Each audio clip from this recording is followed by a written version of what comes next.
Welcome back to the Psychological Paradigm Shift podcast. I'm Ed Rieger, your host. I hope you found the last episode helpful and informational.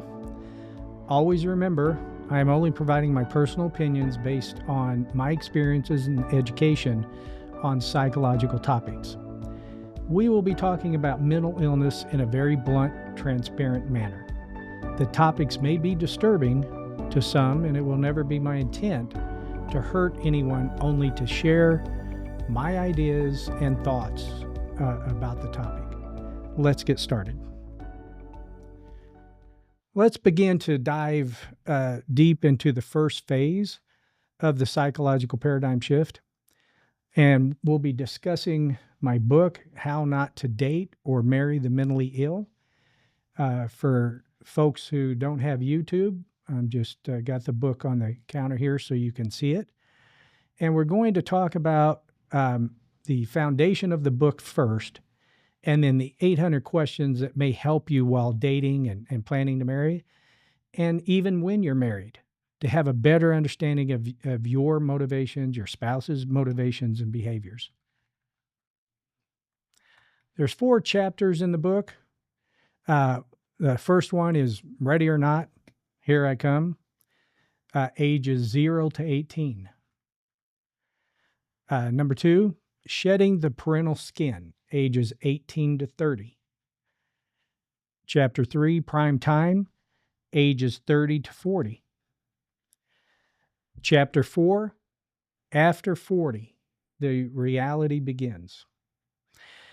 I hope my experiences and insights to how mental illness has affected me at each age will help you as you progress through life. Let's cover what I think is one of the main foundations of mental illnesses. It's what's called induced mental illness by a parent or guardian.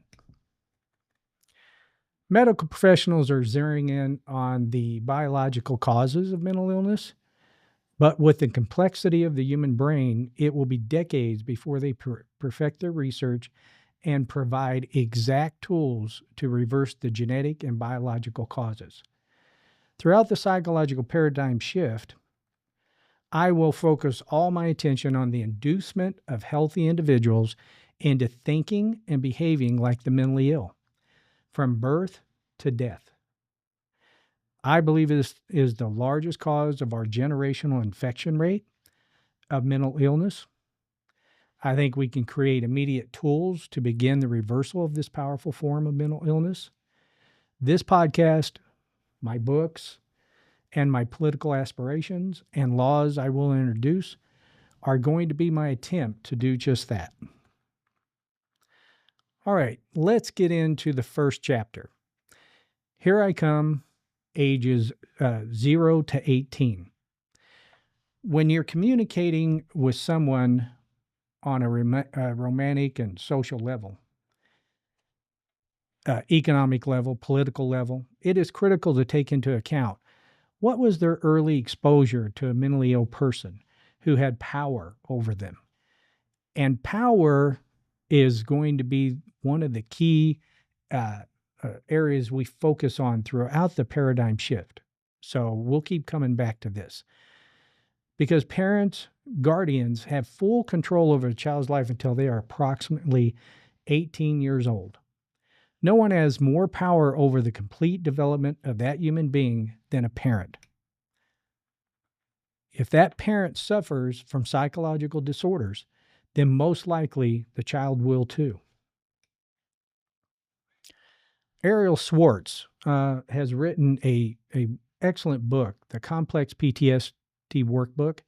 It details the effects of early childhood traumas and how they change the way the brain and body react on a chemical and biological level. And for folks with YouTube, I'm just showing the book now. So you can get a picture of it there.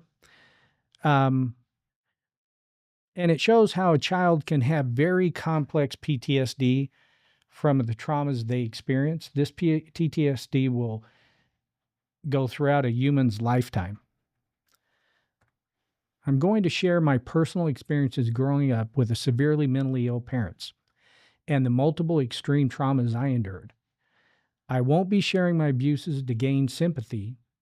I must help you understand my foundation and why and how it has affected my entire life, still does, and always will.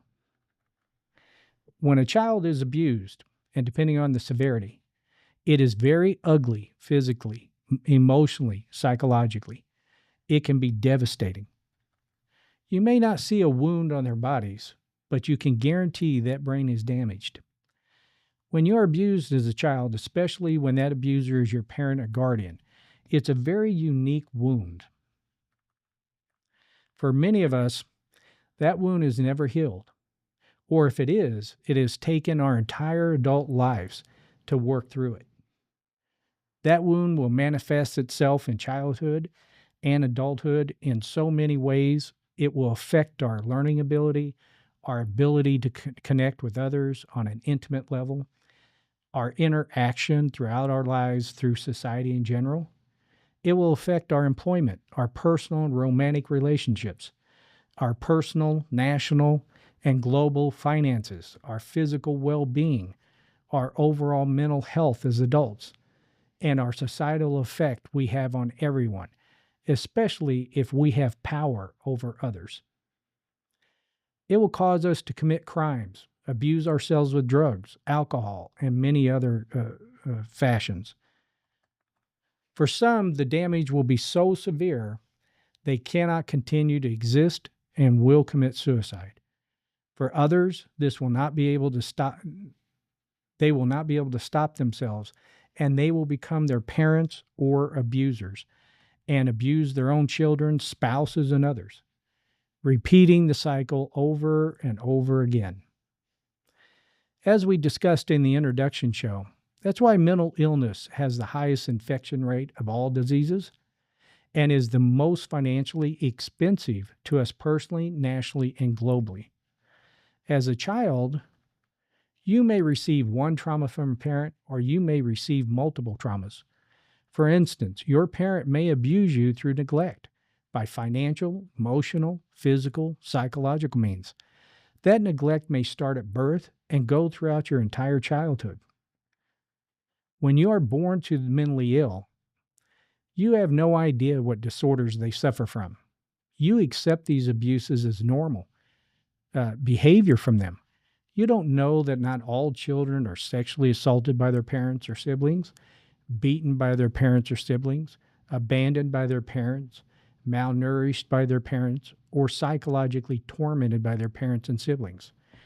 For roughly 18 years of your life, or as long as you're with your parents, you only know abuse as normal. Imagine, if you can, what happens to the brain when it is receiving multiple traumas over and over for your entire childhood. How would it modify the chemistry and biology of your brain? Medical professionals know that there are chemical and physical reactions to trauma. The 100 billion neurons fire at a heightened level. The chemicals in your brain and body rush to protect itself from the assaults. Your brain develops in a totally abnormal way. As you age, you have extreme anxieties that may never go away. You sense threats at just opening a door, anticipating being assaulted. Your trust level of other humans is non existent. Your senses are at a nuclear level of anticipation of being assaulted. You have a triggered temper and are ready to combat constantly. You're ready to flee from these threats 24/7. Depending on what kind of abuses you endured will determine the myriad of reactions and behaviors that you will develop in trying to cope with and survive these in childhood and teen years. I think one of the biggest detriments to mental illness is the thought that a good parent will seek help for you if you are showing signs of psychological issues. The problem is, if your parent is suffering from a mental disorder and they aren't seeking help for themselves, why would they seek it for the child? If they are the reason for your psychological issues, why would they seek treatment against themselves? Before we go, let me talk about the book, How Not to Date or Marry the Mentally Ill. If you're going to order it and begin to read it, be careful when it comes to trying to use the questions in a dating process. The questions may give you a serious advantage over the person you're dating, and don't be surprised at the reactions you get from some people who are not ready to address their own psychological issues while you're communicating with them. Don't be surprised at your own reaction when you first read the book or try to. Most people I have given the book to that I know have suffered severe traumas may be able to read a few pages, but then stop and can't continue. It is too painful and brings up too many issues that they are not ready to confront about their past or themselves. So as you go through the book with others, just be careful. Thank you for sharing time with me tonight. I hope this information was helpful to you as we progress through our psychological paradigm shift. I look forward to next week's episode. Take care of yourselves.